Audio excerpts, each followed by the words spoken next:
All right, let's get started. You want to do roll call, or you've already? I already took a roll call, so Okay. I'm fine with that. All right, do I have a motion to approve minutes from last meeting, February meeting? So moved. Second? Second? Okay. All in favor, say aye. Aye. Aye. And, all right. Public comment. Do we have any public comment? Yes, up to the mic, please. Please state your name and address. Will do. Thank you. My name is Gary Konachik. I've resided in the city of Erie my whole life, but I'm really here in connection, and if you could pass those out, please, or just distribute them, with a cottage I own at 2 Fort Cliff Beach. So after last week's meeting, somebody sent me the video, and what I learned is that the rescission of blight was recommended and approved. And this property is a blighted property. It remains a blighted property. It's been a blighted property for the last 5 years, physically. Nothing's been done for 4 years. The wood was removed about 3 or 4 years ago. But the concrete, and as you'll see in the pics, rusted bolts, rusted old stairs, the concrete base to the old building, which pools stagnant water in the summer. From the city's perspective, I wish the solicitor was here. It's a high-risk situation. Somebody's going to be hurt. Not going to be me or my kids. My kids are adults. But children, in this lot are going to get hurt. And when the attorney corrals everybody, the city is going to be part of that. So not only do I send you some pics to look at, please take a look. You will absolutely positively agree with the statements that I'm making, that this is a physically blighted property. I've demoed buildings, 7 of them if I could think. And I still remember getting a call from Mike Lavery, who's doing his job, and says, Gary, when's this property going to be done? When is my vendor going to be responsible? And if he doesn't show up, you got to do it. You got to remove all the concrete. You can't throw any wood in the hole. We want it leveled. We want it seeded, and we want the stray. And so that's the standard I was held to, as I should have been, and everybody else. This property has not been held to that standard. Nothing's been done for 4 or 5 years. It's a physically blighted property and should remain that. The concrete's there, the blocks are there, rusted steps, pipes. Take a look at the pics that I'm passing around. They're little, and I did them the day after the meeting when I learned that the rescission of blight was approved. But there is an opportunity here. So despite the fact that I'm before all of you saying this should be blighted and is a physically blighted property, this property, when and if the city does its job, which it normally does, Aaron and Mike and company, and you have some funds, you'll get your money out of this one, because it has value. It's not a property that's worth $100 or something like that. That's all I have to say. Does anybody have any questions for me? No, thank you, Gary. All right, thank you. Thank you. Any other public comment?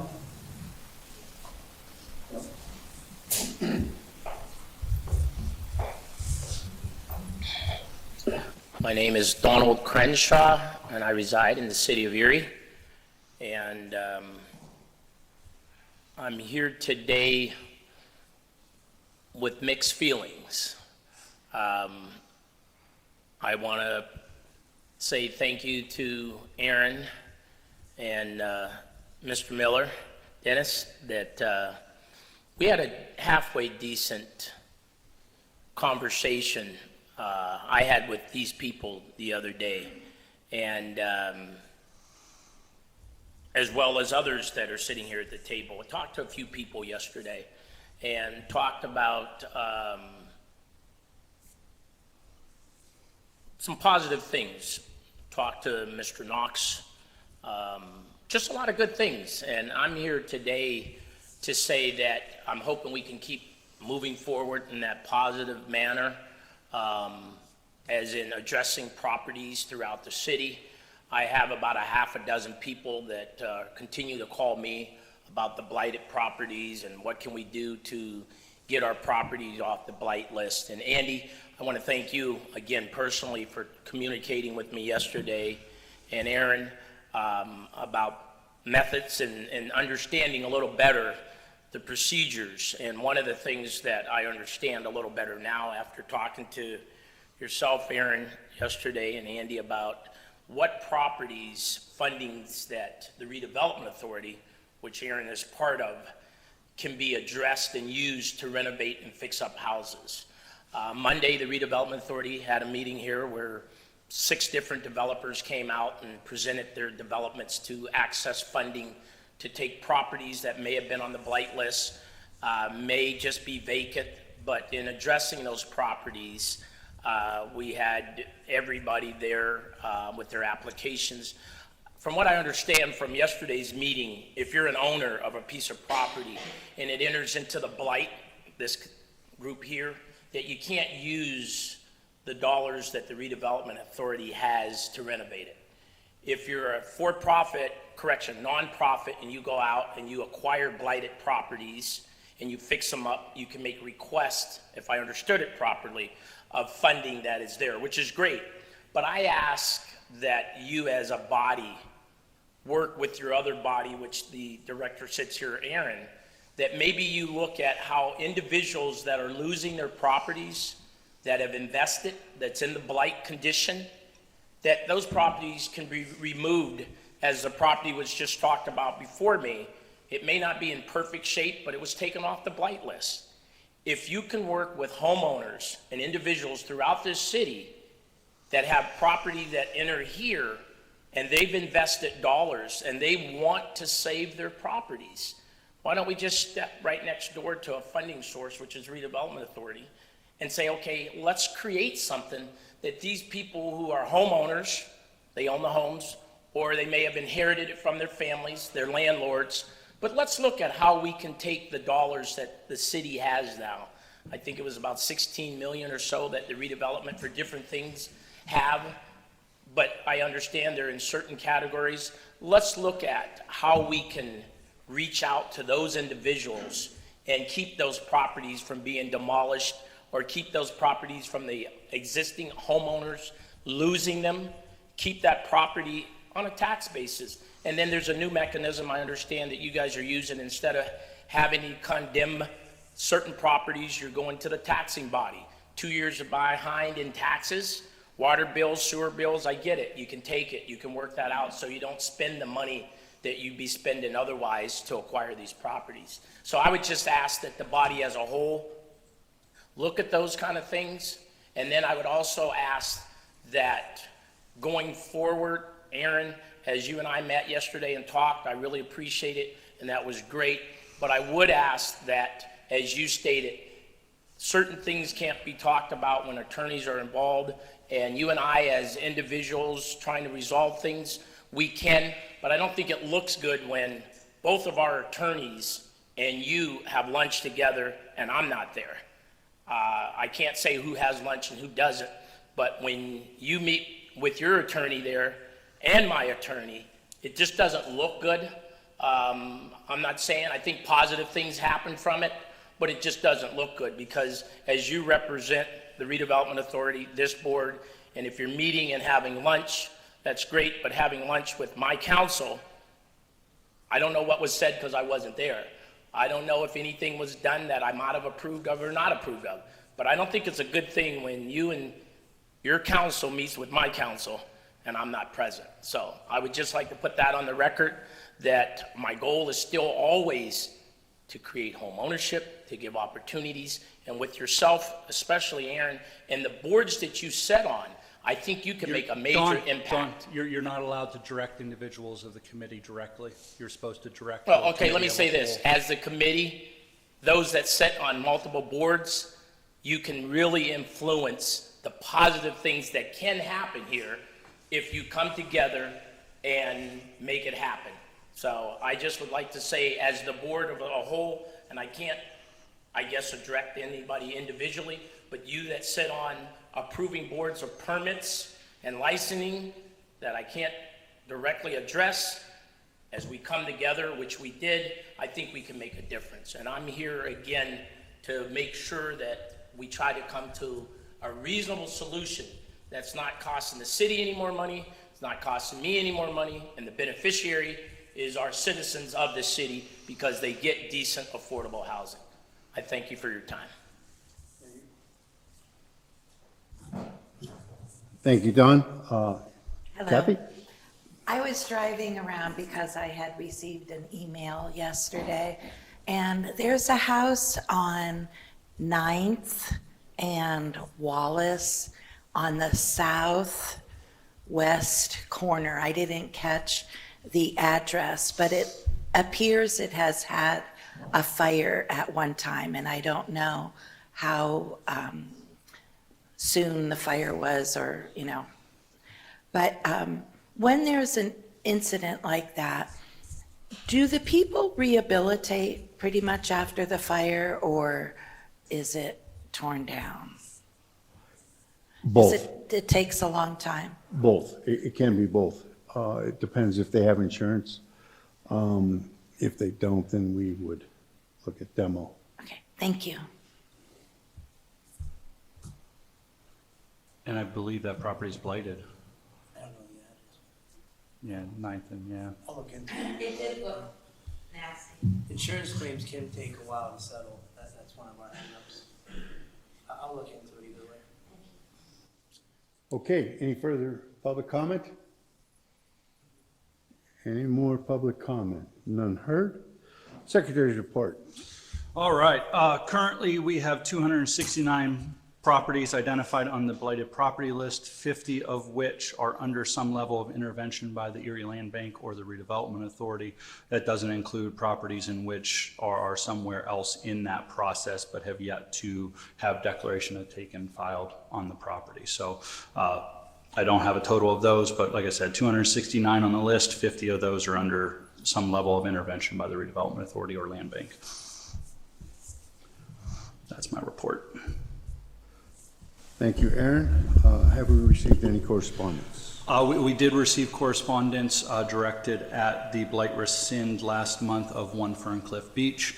I was directed in that correspondence to hand it off to the city solicitor's office, which I did, and that is the only correspondence we received. All right, thank you. Old business. We have rescission of blight for 442 East 8th Street. It was a private rehab, Mike. This one was blighted because it was abandoned and filled with junk and debris. The rehab was primarily cosmetic. We walked through this with the property owner.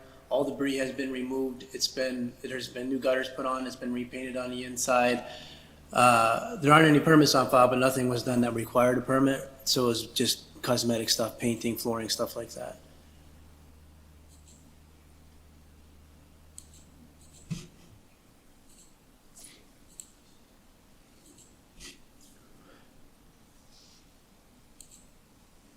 Motion to blight, or motion to rescind, Aaron.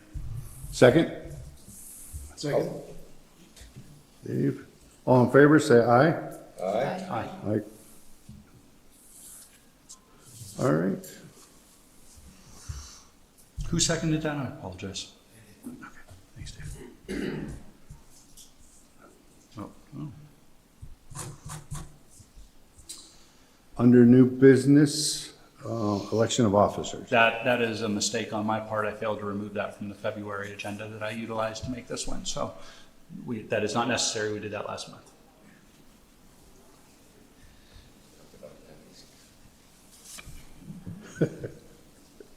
All right. Properties for declaration of blight. Michael? Okay, we have first up 238 East 9th Street. Wait, no, I'm sorry. I'm in February's notes. It's February. We want to go back to February. I apologize. Here's March. First up, we have 2914 Cascade Street. This owner is deceased. They passed away last May of '23. It was brought to our attention by the county health department due to infestation of rodents, it being open, and it's right across the street from a school. We have not had any response from a next of kin or any responsible parties yet. It is vacant, it is open. We did go and secure it the best we could. The taxes are current, but the water's been off since this February 13th. There's over $900 in water, sewer, and garbage bills owed. The water department suspect a leak. There was a pipe burst inside of it that may have caused damage. That's part of the reason they shut the water off, also due to non-payment. The electric is off to both units. This is a 2-unit. We have notices out going back to April of last year, February of this year, and March of this year. We have a repair demo also issued in March of this year. The current owner that is deceased has owned it since 1999, and from the sounds of it, it was in bad shape before he passed away, and now he's passed away, and there's really no one to hold responsible that we've been able to find.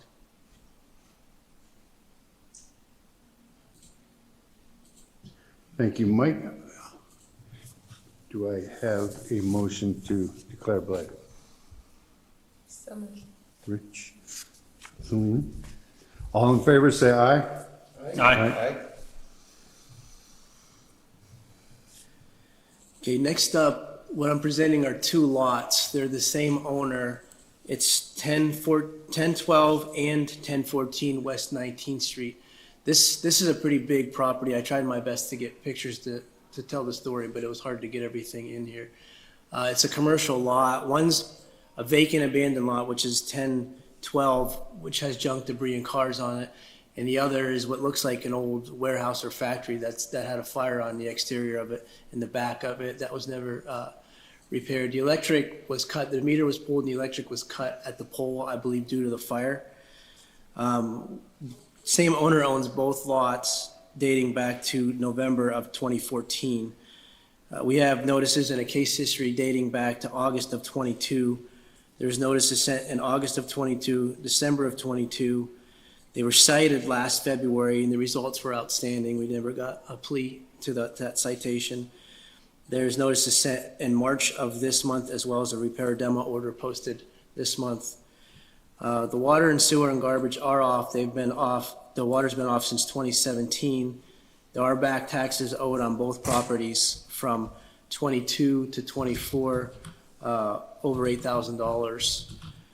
The electric is off and disconnected, and it is vacant and abandoned. The neighbors are reporting people sneaking in and out of it through the back of it. But when I went there, it appeared secure, but we haven't gotten any response from the owner on both parcels.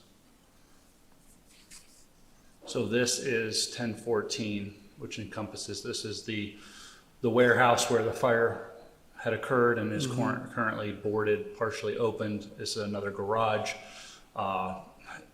storage lot, and then this parcel right here is the lot that contains the multiple cars and tires. So, and there's an alleyway that runs back across and services these businesses back here as well. So which parts are being? So it's this, so this 1014 is this large parcel that goes along the alleyway between 18th and 19th, down the T alley and across, and then there is a parcel, I don't believe it goes all the way to the corner, does it, Mike? No, it's a little rectangle. You can kind of tell where the tree growth and shrubs are overgrown. Where it ends there, on the right side of that picture, is the end of that parcel line, Like right roughly. here? Yeah. There's a camper there that's abandoned too, and there's an extension cord running from the building to the camper, but when I was there, I didn't see anybody in the camper. Do we know if there was an environmental study done on this? I do not Warehouse? know. I'm not sure. I can find that out. It was going to be exposed at the upset sale, but the owner reached out to the tax claim bureau week prior and arranged payments to remove it from exposure. So, but they, as according to the tax claim bureau, they haven't made a successful payment yet that they're aware of. Okay, do I have a motion to blight 1012 and 1014 West 9th? 19. I'll move to blight. Do I have a second? Second, Aaron. All in favor, say aye. Aye. Okay.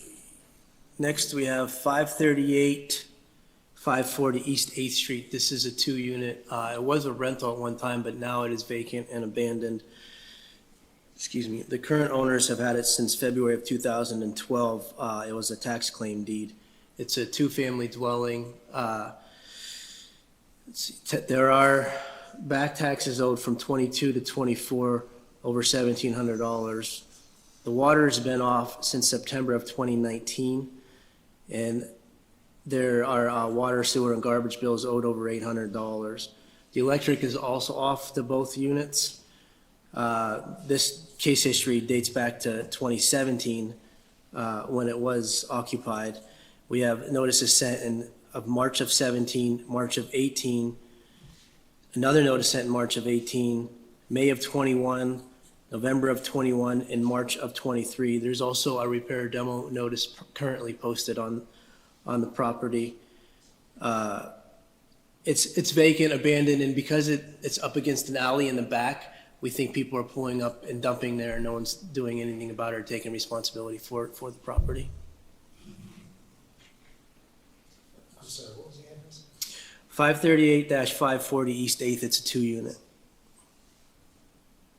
One of the neighbors stated that there are 2 people on the deed, and one of the neighbors stated that one of the persons was deceased, but I couldn't find anything to verify that. Thank you, Mike. Do I have a motion to blight? I'll move. Okay, thank you. Second? Second. All in favor, say aye. Aye. Okay, and last, we have 616 Wayne Street. This is next to another empty lot. The current owners had it since June of 2011. It's a single-family dwelling. The taxes are current, but the water's been off since November of 21. The electric is off. There are notices dating back to December of 19, January of this year, as well as a repair demo order issued this month. There was a fire there, mostly to the upstairs, in November of 21, and those fire damages were never repaired. It still sits abandoned and vacant. The current owner did reach out to me in response to my repair demo order, stating he was trying to sell it, and he had a buyer lined up, and it was to be under contract soon. But I still decided to present it to the committee just in case the sale falls through, and to hold the new owner responsible to bring it up to code to ensure that happens.